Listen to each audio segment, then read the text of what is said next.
Mas o momento mais horrível foi quando vi meus bons amigos com quem jogava futebol na rua, bons amigos. Eles gritavam: vocês são judeus, vocês não vão voltar, vocês vão subir pela chaminé. Participe com a Elon no Record. Obrigado por estar conosco. Obrigado por estar aqui conosco. Elon no Record. Boa noite, obrigado por virem ao evento Zico sobre Barcelona na minha casa em Tel Aviv. Agradeço especialmente aos membros do Corpo Diplomático Estrangeiro presentes hoje, no Dia Internacional da Lembrança do Holocausto. Vamos ouvir o testemunho de Dan Auerbach, sobrevivente do gueto de Theresienstadt, que compartilhará sua extraordinária e improvável história de sobrevivência durante o Holocausto. Após o Sr. Auer terminar seu testemunho, abriremos para algumas perguntas.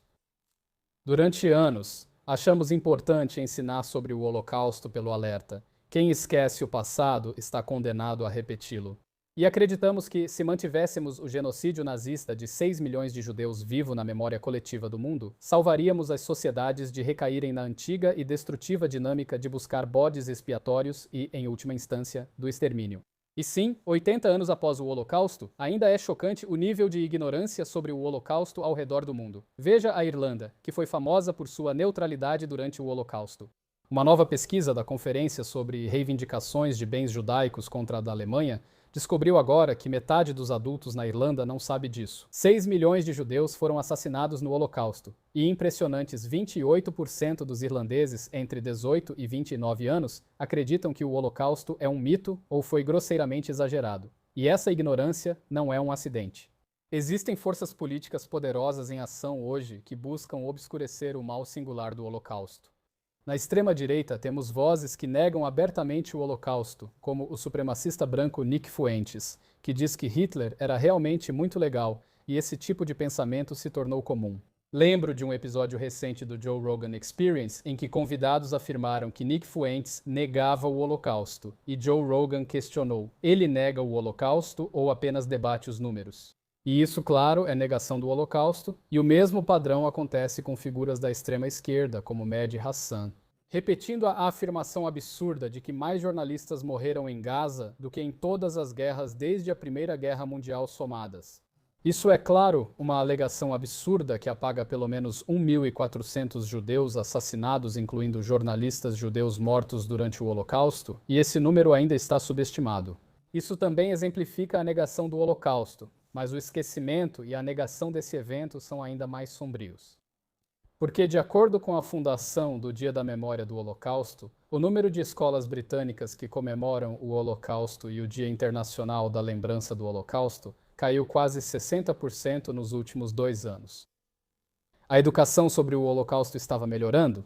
Há apenas 3 anos, cerca de metade de todas as escolas do Reino Unido, metade de todas as escolas secundárias do Reino Unido, aproximadamente 2.000 estavam comemorando o Dia Internacional da Memória do Holocausto. Há 2 anos ocorreu o massacre mais mortal de judeus desde o Holocausto, o de 7 de outubro, um ato de genocídio em solo israelense. E de repente, a participação na comemoração do Holocausto no Reino Unido caiu para apenas 854 escolas no ano passado e quem sabe quantas este ano. Por que um ato de violência antissemita e genocida reduziria as comemorações do Holocausto? Porque 7 de outubro não foi só o início de uma guerra regional contra Israel, mas também de uma guerra global contra os judeus. E uma frente central nessa guerra é uma guerra de desinformação, e nessa guerra a campanha de Israel contra o Hamas foi falsamente rotulada como genocídio.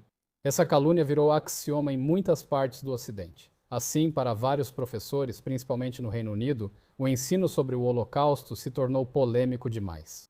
Ao ensinar sobre o Holocausto, um genocídio, os alunos esperam que se mencione outro, mesmo que ele nunca tenha ocorrido, e mesmo que se alegue que foi cometido pelas vítimas do primeiro.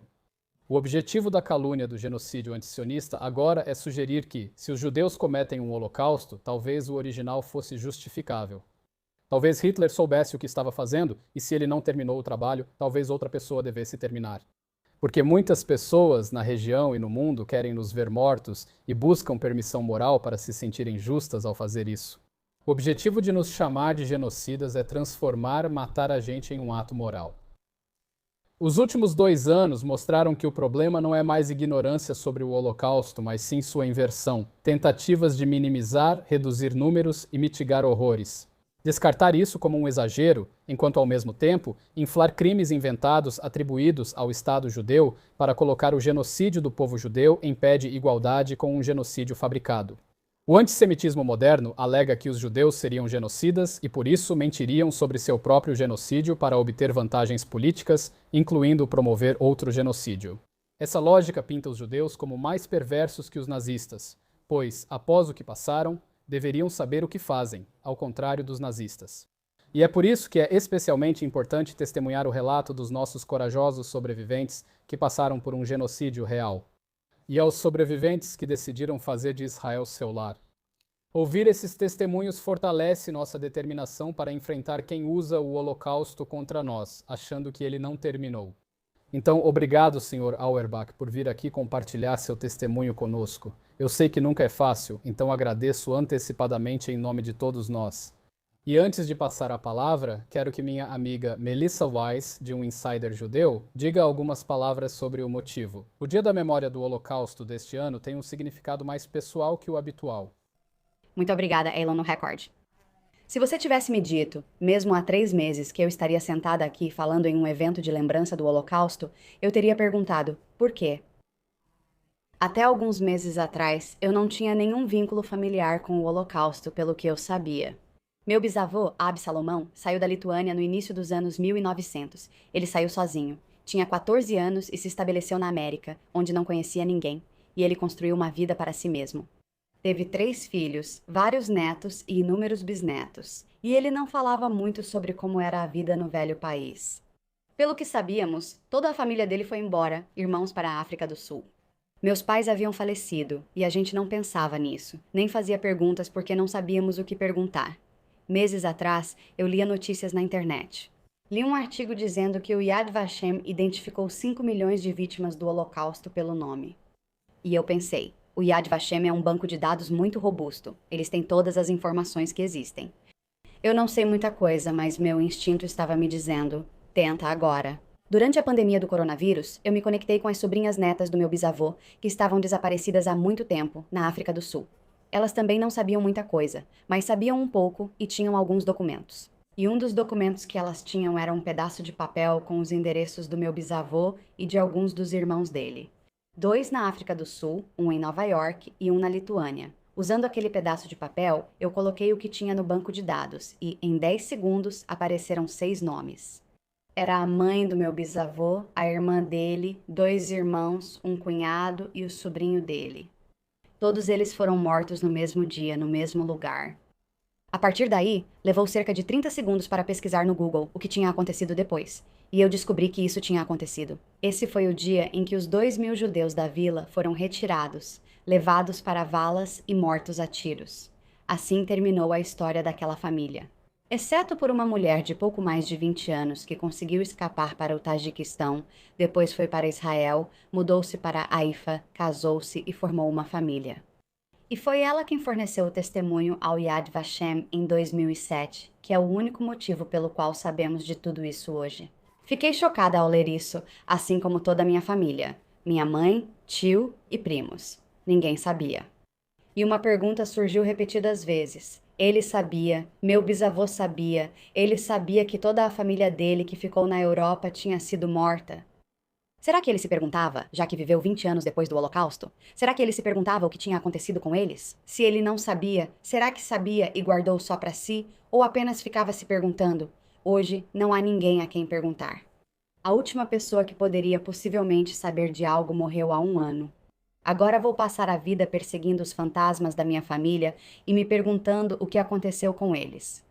E é por isso que estar aqui hoje com você, Sr. Auerbach, é tão importante. Porque podemos fazer perguntas que nunca fizemos às nossas famílias e ter conversas difíceis que nunca conseguimos ter. Obrigada, Elon the Record, por nos receber hoje. Obrigada, Sr. Auerbach, por compartilhar sua história. Você vai traduzir meu inglês para o inglês. Então, meu nome é Dan Auerbach. Como vocês sabem, eu nasci na Tchecoslováquia nesses dias. Hoje é a Eslováquia, em uma cidade chamada Žilina. Vou mencionar essa cidade, então, por favor, lembre-se dela. Então, minha língua materna não é exatamente o inglês de Oxford. Aprendi inglês na universidade, mas quando terminei eu não falava inglês. Então, por favor, tenha paciência se você não entender. Então, Shirley vai explicar. Tudo bem. Então, nós começamos. É algo assim. Existem algumas palavras que usamos e que não são em inglês. Por exemplo, transporte, você sabe o que é transporte? Não. Ok, então vamos começar. O transporte começou só em 42. Eles vêm, as pessoas vão para a ferrovia e eles sabem disso. Eles vão ajudar os soldados alemães que estão lutando contra a Rússia, vão cozinhar para eles e vão ajudar.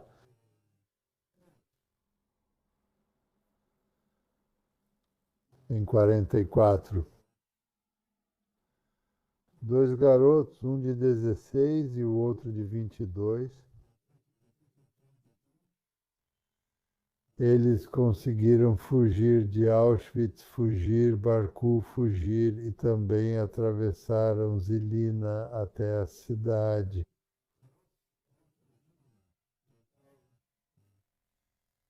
Eles, em Auschwitz, trabalhavam muito perto da câmara de gás e dos crematórios.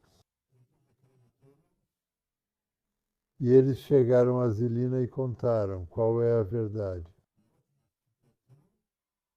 O que está acontecendo em Auschwitz e para onde estão indo os transportes? Então nós sabemos exatamente o que aconteceu. Meu primeiro contato com o Holocausto, se você quiser, foi no meio da noite. Eu dormia com meus pais. Era comum nessa época as crianças dormirem com os pais. Então eu dormia com meus pais. Quantos anos você tinha? Quantos anos você tinha? Ah, Topsa cheirou? Ainda bem que eu não bebi uísque. O que vou te contar agora não é sobre o Holocausto, porque talvez você saiba mais do que eu. Vou te contar o que aconteceu com um menino de 8, 9 anos nessa época.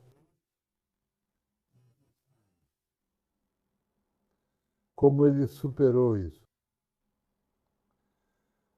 Então, como eu te disse, o primeiro contato foi a luz no meio da noite.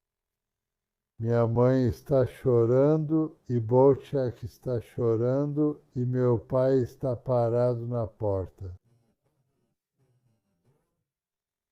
E dois guardas, você sabe, são dois policiais, mas os policiais do Partido Nacional Fascista estão lá. Meu pai tem uma coisinha junto com a escova de dentes. E eles levam meu pai. Então eu fiquei com minha mãe. Em 31 de agosto de 44, os soldados alemães vieram para Žilina. Eles atravessaram a Eslováquia a caminho da corrida para a frente Misra, o extremo leste.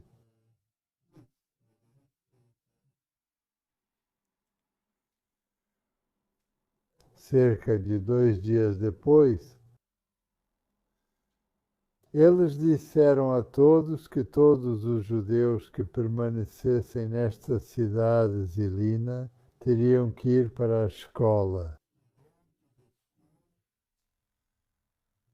Cerca de 3 dias na escola e eles seriam levados de transporte para Auschwitz. Nós temos uma garota que estava conosco, morava com a gente, ela limpava e cozinhava e meus pais pagavam pela educação dela. Ela era separada de nós. E nesse momento em que soubemos que teríamos que ir para a escola, ele nos disse: sabe de uma coisa? Venham até nós, claro, por dinheiro, venham até nós.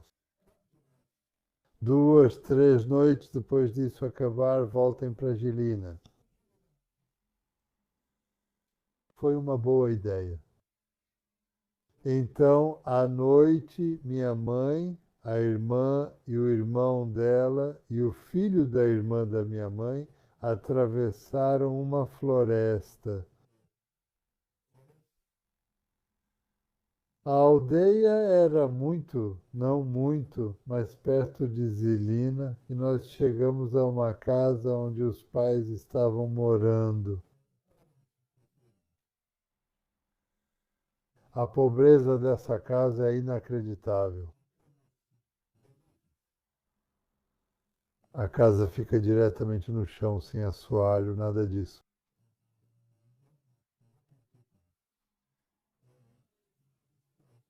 Diretamente no chão. Você vê pequenos buracos onde as crianças brincam nos quartos com julô. Então a casa tem cozinha e uma sala de estar. Então, durante o dia, ficamos na sala de estar e à noite fomos até o pai e dissemos: olha, sentimos muito, mas precisamos. Você tem que ir embora porque os vizinhos estão comentando que estou escondendo judeus. E há patrulhas da polícia alemã e eslovaca e eles podem nos matar. Então nós saímos da casa e voltamos para Žilina. Depois, 2, 3 dias, fomos para a escola, passamos a noite lá. E fomos para a estação de trem, onde estava esperando por nós a Rakevet, o trem com os vagões. E enquanto atravessávamos a cidade, toda a cidade estava ao nosso redor e eles choravam por nós. E eles jogavam ovos e batatas em nós. E às vezes também uma pedra. Eu levei uma pedra. Mas o quê? O momento mais horrível foi quando vi meus bons amigos com quem eu jogava futebol na rua naquela época. Era assim, fazíamos passeios juntos, bons amigos.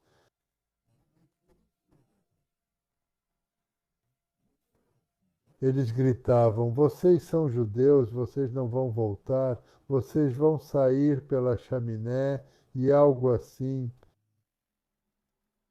Tudo bem. Foi muito difícil.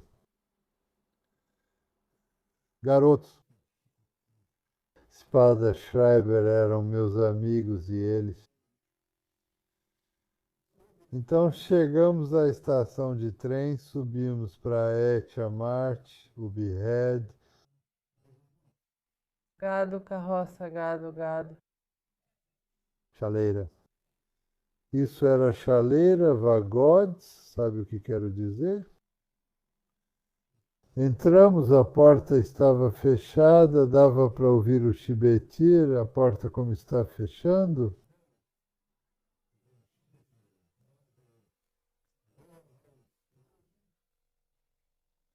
Você ouviu o Bariash? E eles trancaram e nós estávamos a caminho.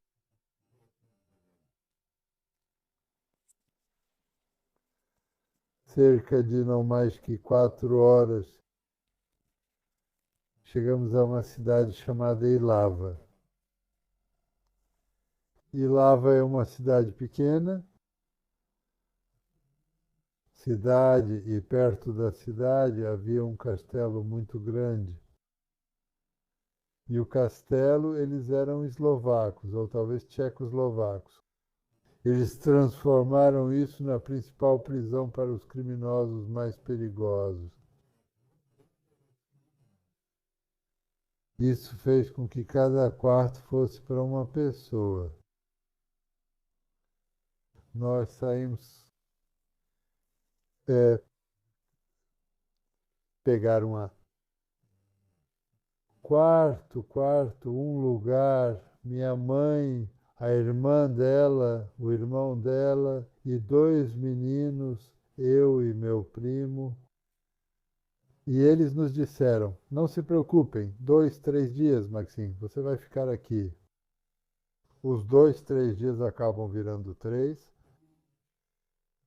até mesmo 5 semanas. E no final das 5 semanas, cerca de 3 semanas, todo mundo bateu na porta do policial e disse: caput, caput, caput. Era maldoso se alguém morresse. E a gente podia ouvir como eles tiravam os mortos, pessoas idosas que não aguentavam. Porque não só estávamos tão juntos, 5 em 1. Depois, cerca de 5 meses, algo assim. 5 meses? Nossa, muitos meses, 5, 5 meses. na chaminé. Era um círculo, quem vai dormir no chão? Porque depois de 5 semanas, temos que pegar um trem. Entramos no trem e não vamos tão longe assim. Nós depois, 5 horas depois, chegamos a Serete. Serete era um campo de concentração e o objetivo do campo era reunir judeus e enviá-los para Auschwitz. Essa era a pessoa responsável por isso. É Kayan. Foi numa noite que chegamos a Serete.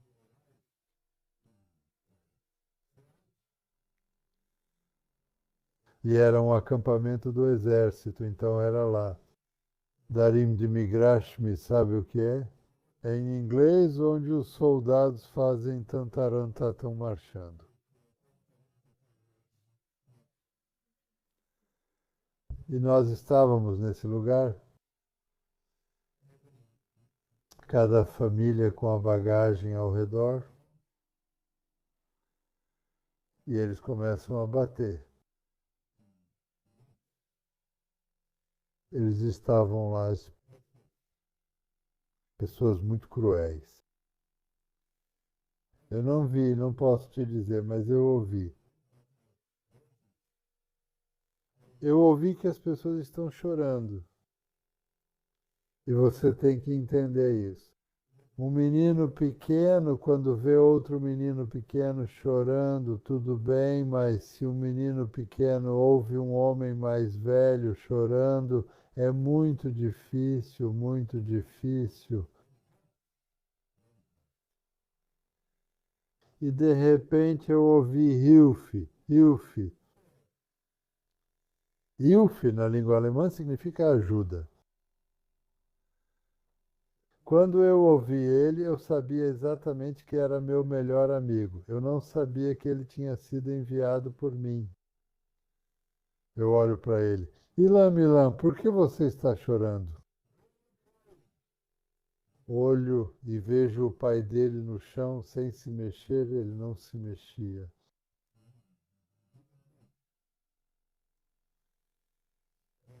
O pai dele, Glixman, era um homem muito honrado em Zelina, não só em Zelina.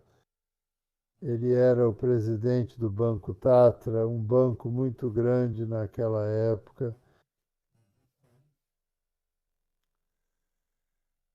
E ele ficou conosco. Eu só soube disso depois de alguns minutos, não sei quanto tempo. Eles vieram com a Lukaku. Leve ele e também Milan e a mãe dele. Eu não vi ele, eles desapareceram. Depois de alguns momentos. Alguém me leve e fuja comigo. E eu faço o que está acontecendo. Este era meu pai, ele estava apenas em Serat. O que aconteceu? Meu pai era engenheiro elétrico, engenheiro de elétrica, então ele era responsável em Serat por tudo o que envolvia luz e assim por diante. E ele estava lá e sabia que estávamos chegando, então ele levou a mim, minha mãe, 2 irmãos e uma irmã. Nós fomos juntos, conseguimos um quarto e ficamos lá em Serete. Nada de especial aconteceu. Havia cerca de 2 meninos com quem eu brincava junto. A gente roubava coisas do... Já está começando a ficar complicado. Eles faziam o trabalho deles para o exército alemão, os posts, você sabe o que quero dizer com posts, e nós roubávamos. Ganava no robô, nós roubamos algumas coisinhas, e com isso a gente brincava. Esse era o nosso, isso, né, o que a gente tinha. Agora, por que funciona como funcionava? Funcionava assim. Eles falaram para Apple, chore Apple. Então todas as pessoas saem, todo mundo. E nós ficamos na fila, 5 pessoas em cada luz, cada fila. 5. Sabe o que quero dizer? Você entende? E tinha uma ferrovia, eles vêm, a gente vê, e a gente não sabia exatamente qual linha ia para o trilho, para o trem.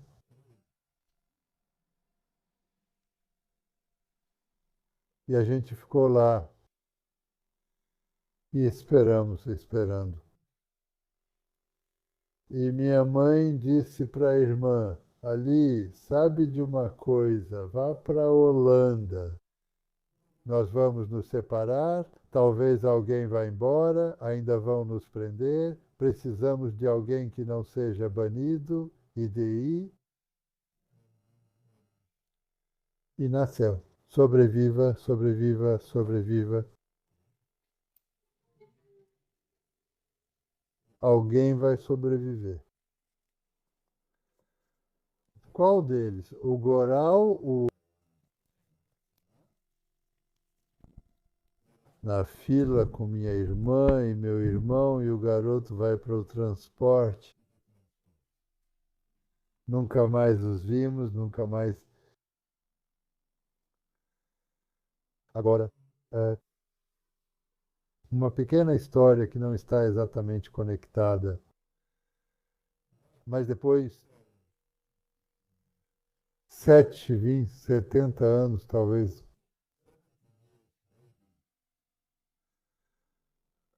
Minha mãe, nesse tempo, contou o porquê. Vou contar para Ali. Ali era a irmã que foi para a linha inferior. Por que eu fiz isso? Quem poderia responder? Depois de 7 anos, 70 anos, minha mãe teve um derrame e eu a enviei para Beth Hartsfeld. Você sabe onde fica? Já ouviu falar disso? Em Guedera, tem um lugar em Guedera, Guedera é perto daqui. Lá vão pessoas que rofinhos, médicos, e simplesmente não conseguem ajudá-lo. Eles estão no fim, as pessoas que estão indo para uma vida melhor. E minha mãe estava lá e eu ia 3 vezes por dia porque ela queria comer só de mim. E à noite eu estava lá e ela me disse, por que eu disse para ali ir para a segunda vida, por que eu fiz isso?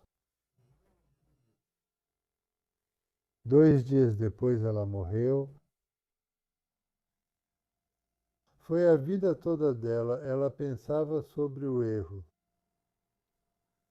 Ok, chegou o dia, nossa fila vai até o trem e nós entramos nos vagões. Vagões, sim, você sabe, nós entramos nos vagões. A voz avisando o fechamento da porta e o Bariega chamar-te, tranca a fechadura e nós vamos.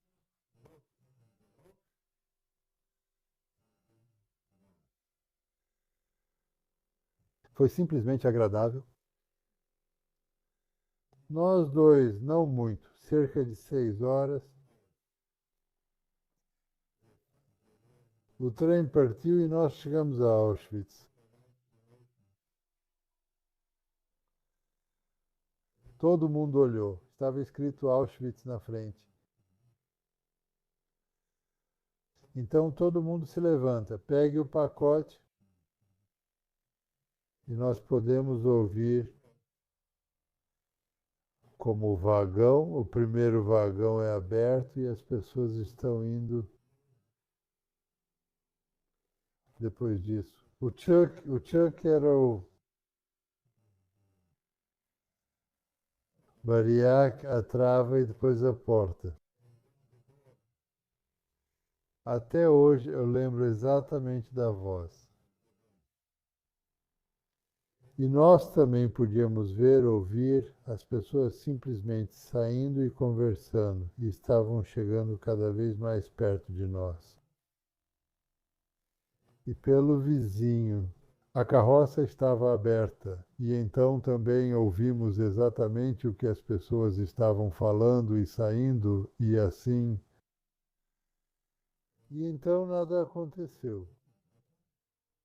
Todas as pessoas que estavam no transporte, nós podíamos ouvir que estavam indo e desaparecendo, e nós ficamos nos vagões. Foi no vagão.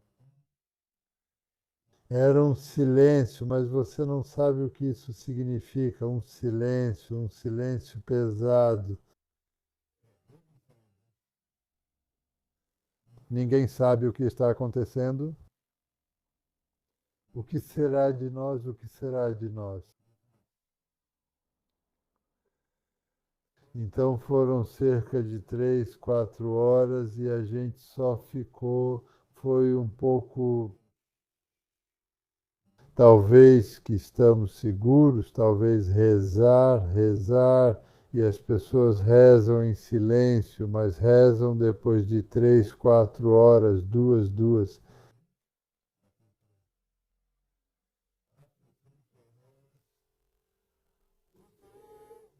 Ouvimos a locomotiva, ouvimos a galvanização, as rodas estão se movendo e estamos indo em 2 vagões.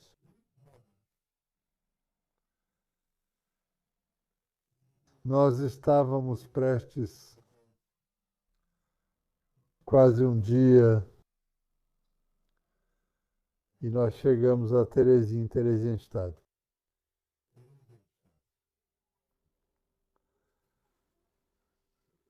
Quando eles abriram a porta, nós pulamos para fora porque sabíamos que talvez eles nos mandassem de volta, então pulamos para fora.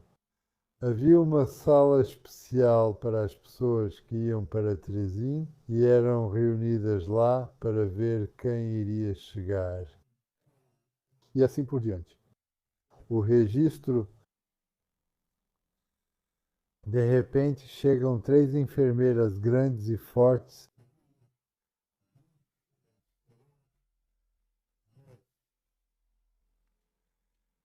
e levam as crianças. Não, não é que seja impossível. Éramos cerca de 9 meninos e crianças, e as mães estão chorando e brigando com essa mulher grande, elas, eu não sei, com força de verdade, força que nos separa das mães. E então nós estamos indo, e uma delas gritou, gritou, gritou: o que vocês querem? Eles vão fazer um tuche.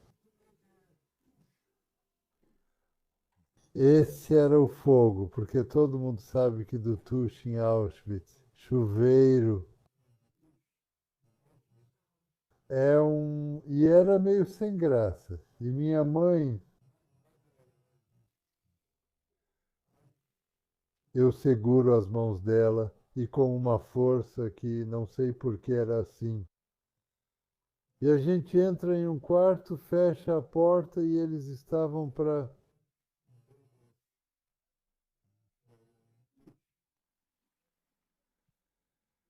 E então ouvimos, e vem água, água morna, então a gente realmente faz um tuche. As mães lá fora ouviram a água, então de repente ficou em silêncio. E nós saímos, havia toalhas, sabão, então nós saímos.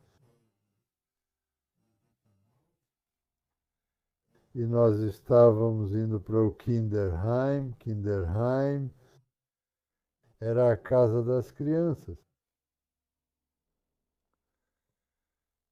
Nós entramos lá, todo mundo estava lá, a cama tinha 3 quartos, 3 andares. Nós dormíamos lá. Eu estava no segundo e estávamos juntos, meninos e meninas.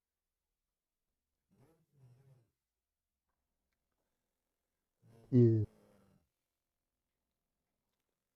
o principal problema era que alguém, não sei quem, decidiu fazer um teatro. As crianças vão fazer um teatro.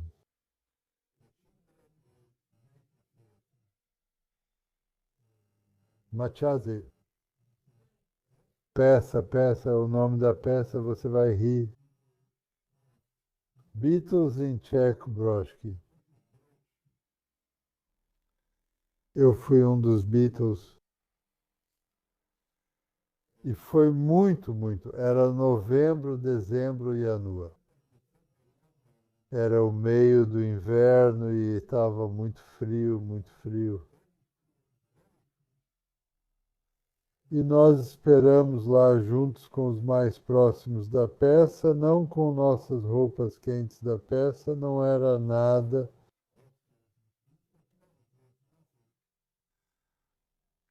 Eu tenho algo tipo sério. E nós vamos juntos e fazemos o show. Foi um show. Isso foi uma coisa. A segunda coisa, o segundo trabalho, era bem possível acabar. Oficialmente estava fechado, mas você sabe, era possível acabar. Estávamos com fome o tempo todo.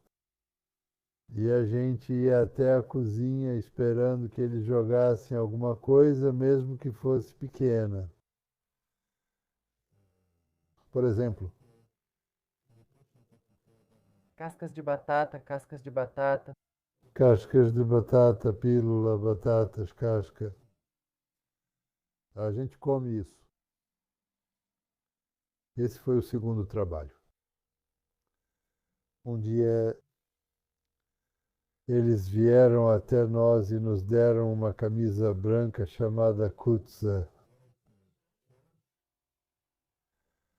As crianças saem para o jardim, havia um jardim lá, e brincam correndo no jardim. E o que você quer fazer? Mais barulhento, tem que ser barulhento. Ok, pegamos essa camisa branca, saímos e foi um milagre. Perto da nossa casa, perto do nosso Kinderheim, ficava Piton, uma loja de bolos, um bolo redondo com marmelada no meio. Eu me lembro de como era.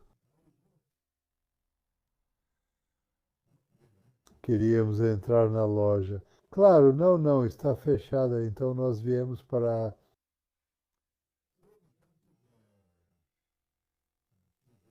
parque e brincamos com Pitch OMS.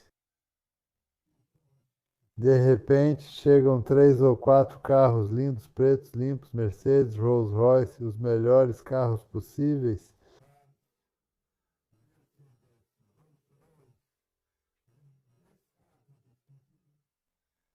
Eles passam por nós e desaparecem. Era a Cruz Vermelha. Eles queriam ver como a vida é bonita em Teresina. Enquanto isso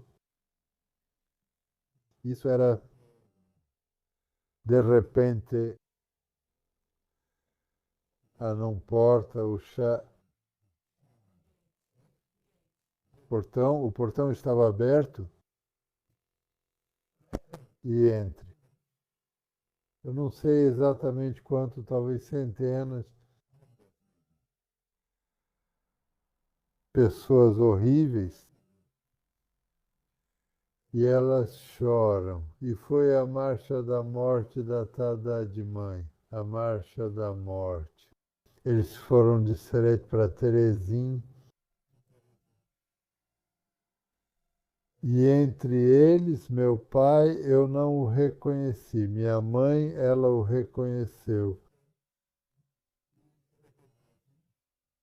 Não, eles moram juntos. Me desculpe, eu sinto muito mesmo. E ele o vê e o coloca no hospital por 3 dias para melhorar.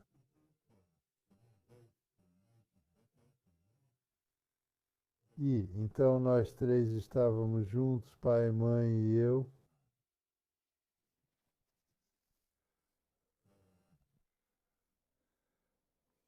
Havia uma coisa que toda vez que falo sobre isso, não sei se devo contar ou não contar, então eu vou te contar. Em Teresim, era uma pequena prisão e na prisão estavam, como sabemos, um oficial russo, oficiais russos, em uma condição horrível. Que ouvimos falar sobre isso, não sabíamos. Mas às vezes alguém nos diz que os vê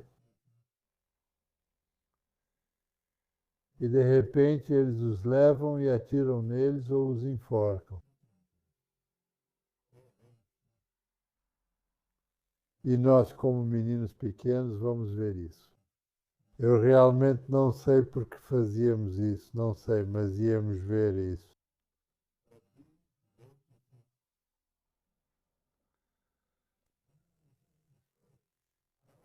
Hoje, é impossível acreditar, mas aconteceu. Então, o tempo tinha acabado e era uma epidemia de flexifus. As pessoas que vêm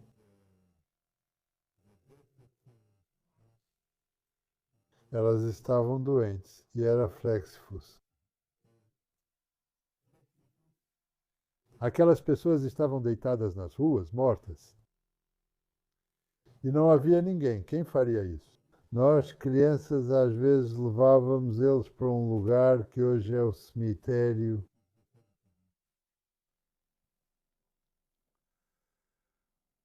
Então, um dia, depois do vimos um, Revekim da luz, Lanterna, lanterna. lanterna da luz, e havia tanto tchu-tchu-chu-chu. Eles estão vindo, eles estão vindo. Só sabemos que Auschwitz estava fora deles. Libertado, libertado. Eles estão vindo. Depois disso, ouvimos o Totaka.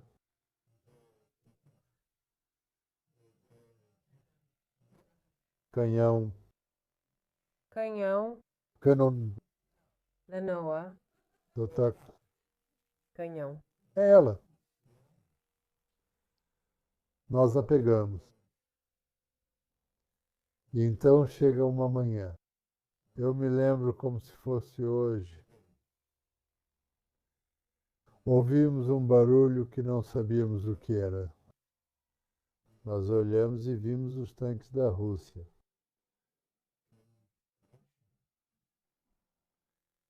As pessoas ficaram loucas. Eles pularam em cima do tanque, tiraram os soldados do tanque para beijá-los. Para Lechavekota,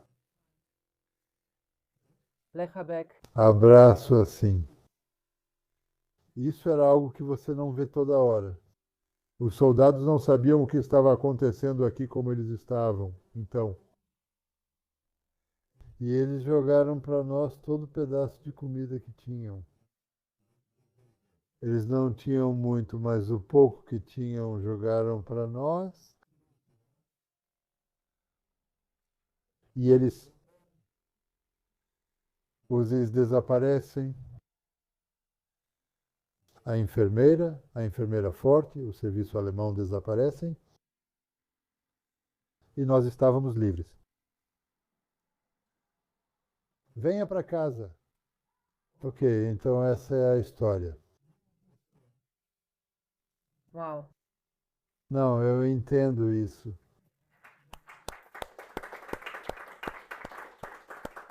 Quanto tempo você ficou na Tchecoslováquia e quando você veio para Israel? Quando nós ficamos livres, levar as crianças para a Schweiz, para a Suíça.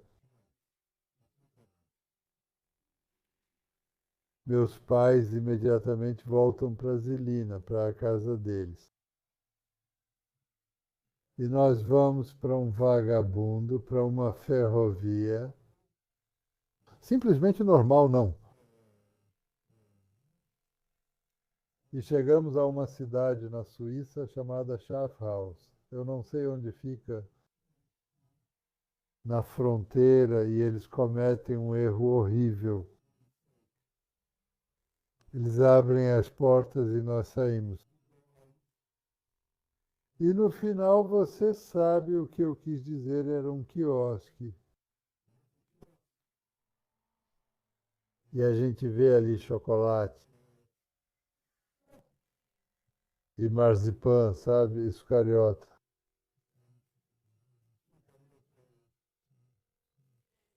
Candice. O que posso te dizer? Nós pulamos no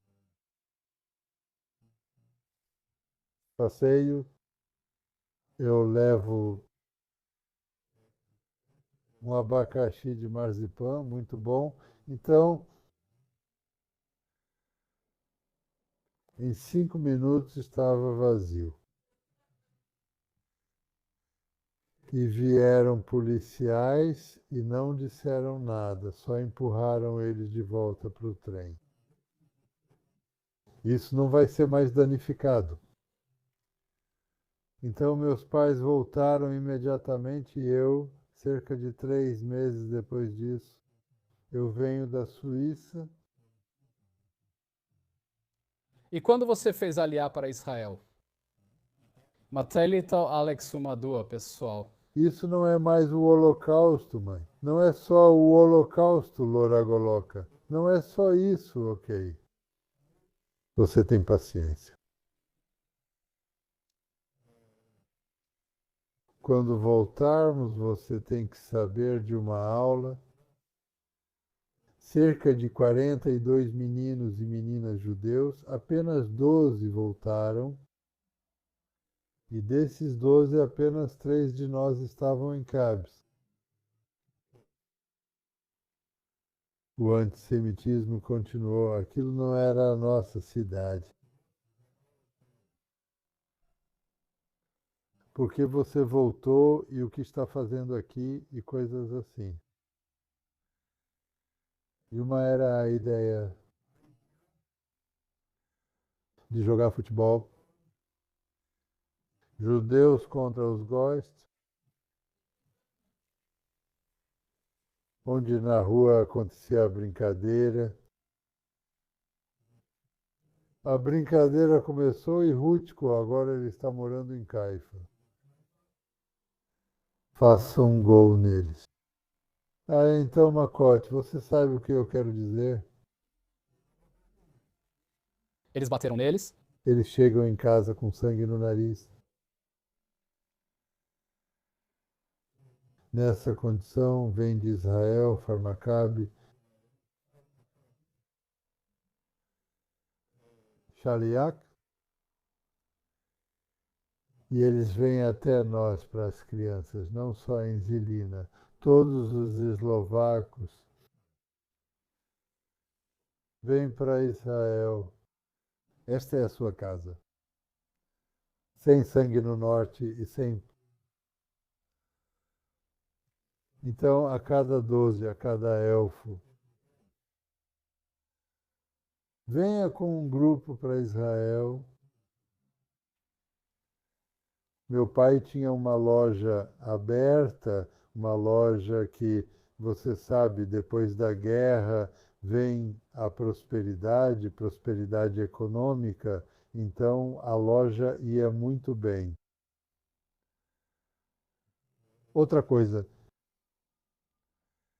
o Shalia de Farmacabe traz um filme, um longa-metragem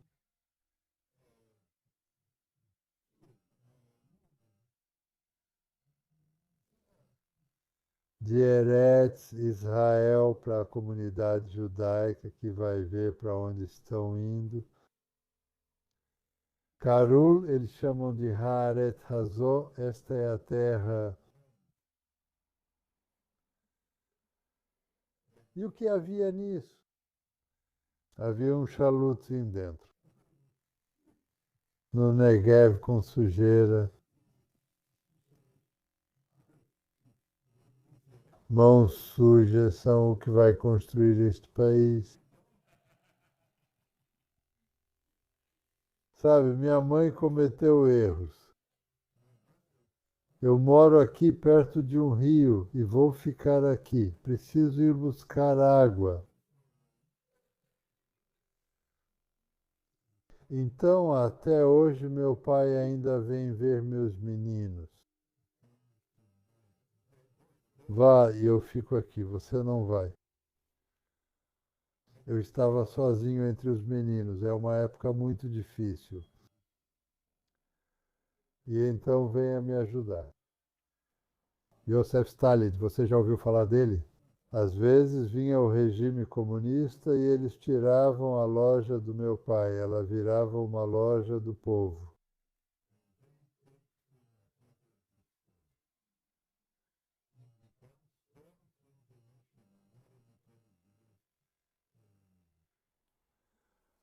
Então tá bom. Você não vai para Israel, vá para Israel, nós vamos atrás de você. Daqui a cerca de 6 meses nós vamos fazer as coisas, sabe? E eu espero por Israel, eu venho para Israel. Se você tivesse estabelecido, eu vou te avisar antes de eu vir. Meus pais levam uma bagagem grande e pode um homem do Partido Comunista ver o que colocamos na bagagem?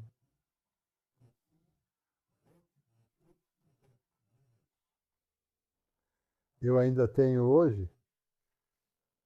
Svetsky, se você quiser, posso te mostrar uma vez 2 pijamas. Machak de Israel, sim, e um pijama, 3 partes de sapato, só 2 partes. Olha como funcionou.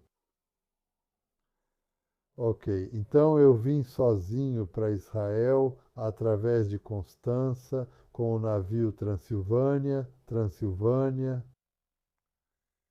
e eu chego em Haifa com o pessoal eslovaco, mas eles vão. Eu estava sozinho e coloquei meu pacote em cima do cais. E espere, algo vai acontecer. Eu sento nessa bagagem a bordo, sabe, por algumas horas, e de repente aparece um homem com uma caminhonete. Gritou para boy. Eu tinha 14 anos. O que você está fazendo aqui? Eu venho para Israel. Eu venho para Israel, ele entende. Venha e me leve para Machaneolim, um campo de imigração. Kiryat Shmuel, perto de Kiryat Bialik, se você conhece. E eu fui até o gerente e disse a ele que não vou para Degânia. Engana. Eles são meus amigos, eu vim para Israel pelos amigos. Ok, vou ver o que é possível fazer no dia seguinte. Venha até mim, você não pode ir para Dagania. Eles só sabem hebraico e estão apenas na escola. E você tem que começar do início, você tem que começar do começo. Eu te disse, sabe de uma coisa, vou ficar aqui até eu ir para Gana. Ok, me diga, ok. E eu fiquei lá um mês. E então veio até mim da Eslováquia, ele era mais velho que a gente. Ok, eu posso ir contar para seus amigos de Gilina. E nós entramos em um ônibus. E nós vamos com o ônibus até chegarmos lá. Você pode ver um kibutz. E ele me disse, ok, então saia e vá para o kibutz. Eles estão te esperando, tudo bem? Eu pego a bagagem muito pesada. E eu vejo um homem. Você está...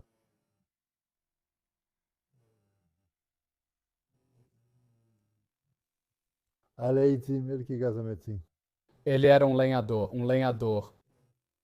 Madira, lenhador. lenhador. Ele trabalha com madeira. E eu perguntei a ele, onde eu posso ir? Como eu posso ir ver o eslovaco? Eslováquia? O que é Eslováquia? Os meninos acabaram de vir da Eslováquia, não há meninos da Eslováquia aqui. Com licença, por favor, onde estou em Kiryatanav? Então esse foi meu primeiro contato em Israel. Então agora você sabe de tudo. E qualquer outra pergunta? Aí estão os seus próprios pensamentos.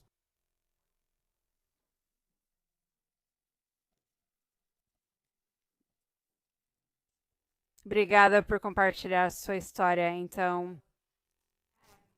Obrigada por compartilhar sua história. Todas nós sabemos que ouvir o testemunho de sobreviventes é algo muito precioso, porque infelizmente haverá cada vez menos de nós e a próxima geração talvez nunca tenha a oportunidade de ouvir um testemunho ao vivo. Então, eu adoraria ouvir de você. Como é a sua mensagem depois de todos esses anos que se passaram? E ao compartilhar sua história, você já voltou para o lugar de onde veio? E qual é a sua mensagem para nós? Mas é claro, para a próxima geração que talvez não tenha a honra de ouvir você pessoalmente. Espera, ela está dizendo algo? Sim, Perguntaram à mulher se ela voltou à aldeia onde nasceu.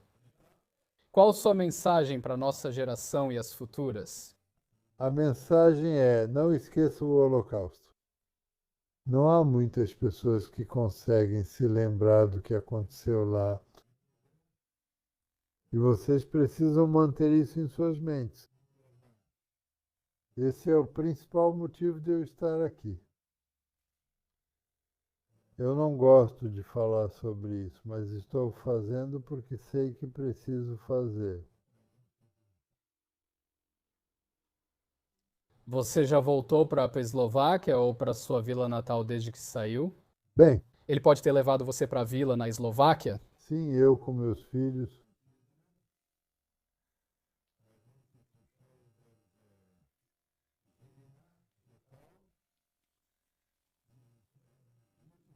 Cidade, sim, mas eu esqueci.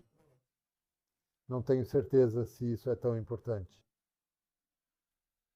Mas a partir dos 22 temos que usar isso. Este era o meu, então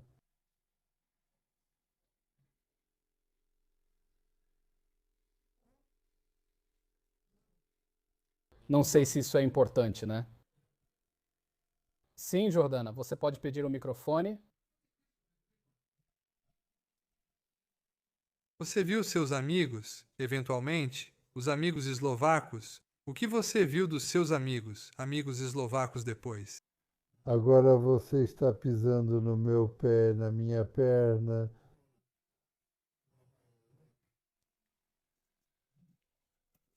Só o rudo. Nem todo mundo está aqui, eles não estão aqui. Antes de meio ano.